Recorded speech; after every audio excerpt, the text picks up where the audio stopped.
Gandhi said there were 7 things that were going to destroy us. Wealth without work. People that want to invest in a hedge fund, do nothing but put their money there, no risk. If it fails, they get bailed out by taxpayers.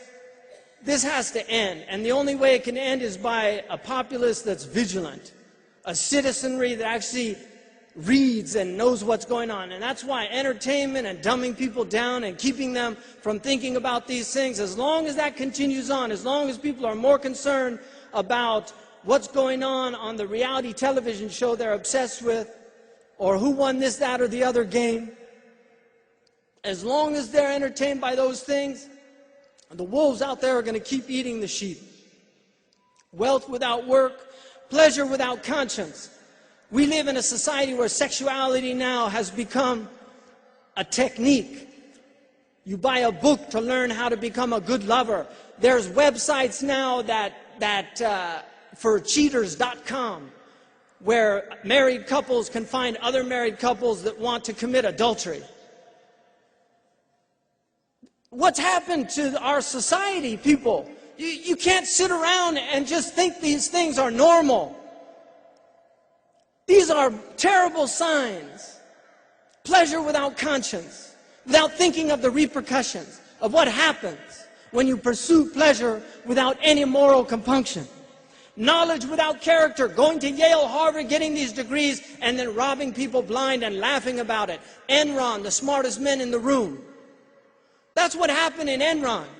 They were laughing about the money they were robbing from old people. There's transcripts of their phone calls, laughing about grandmas that were losing their shirts, paying for the high cost of energy in California because they were being completely robbed blind by immoral people.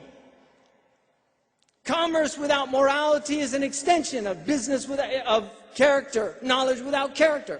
Commerce without morality. The foundation of Islam is character. إِنَّمَا بُعِثْتُ لِأُتَمِّمَ مَكَارِمَ الْأَخْلَاقِ. I was only sent to perfect character. That's the foundation of our religion, inculcating character. That comes from examples. That comes from living in communities where character is practiced on a daily basis. Generosity, courage, modesty, chastity, love of knowledge. Science without humanity. We've got studies here on dogs. Seriously, on dogs and cats, and I'm all for taking care of dogs and cats. When the Muslims had thriving civilizations, they had awqaf for dogs and cats. We know that. They had awqaf. Even in Fes, they had a waqf for stray dogs to feed them. But when you're taking care of dogs and cats, and you've got human babies dying, something is seriously wrong with your priorities, because in a hospital, you have what's called triaging. Every emergency doctor knows and nurse knows about triaging. If a patient comes in and their limbs off and they're bleeding out, you don't sit next to that patient talking to the guy with the headache and asking him, is it sharp or is it cutting? What type of headache do you have? You take care of the man who's hemorrhaging to death.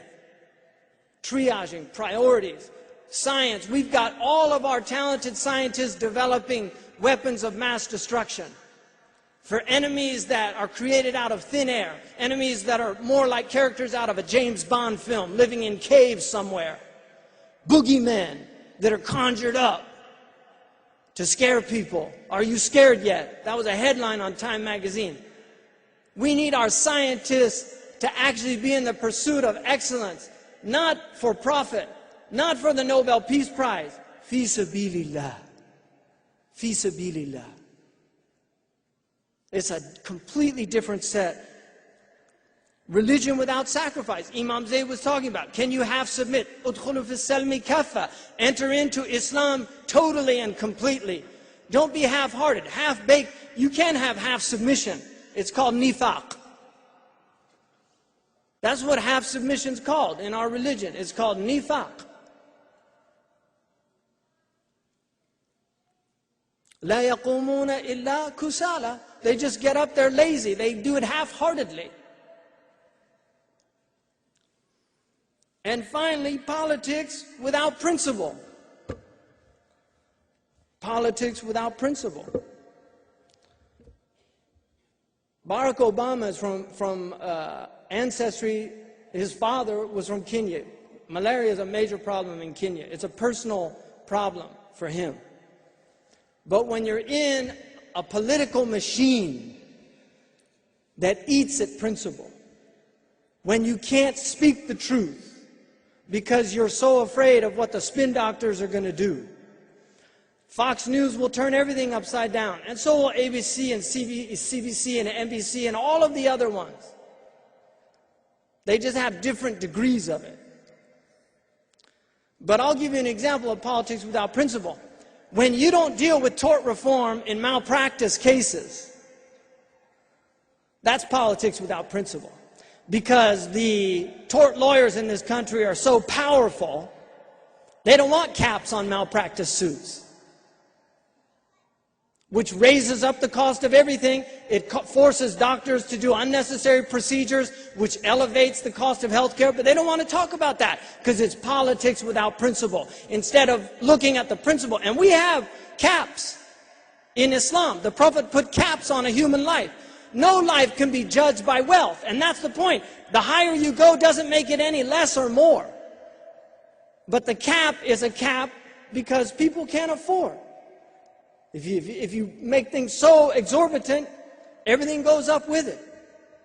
We have caps. A finger has a certain amount. A tooth has a certain amount. An ear has a certain amount. It's already done. Allah did it. The Sharia did it. We don't need tort reform in Islam. But they need it in this country. Politics without principle. Socrates said in the Apology to the people of Athens, if you stop worrying about the interests of the state and start worrying about the interests of your souls, the state will take care of itself. Assalamu alaikum wa rahmatullahi wa barakatuh.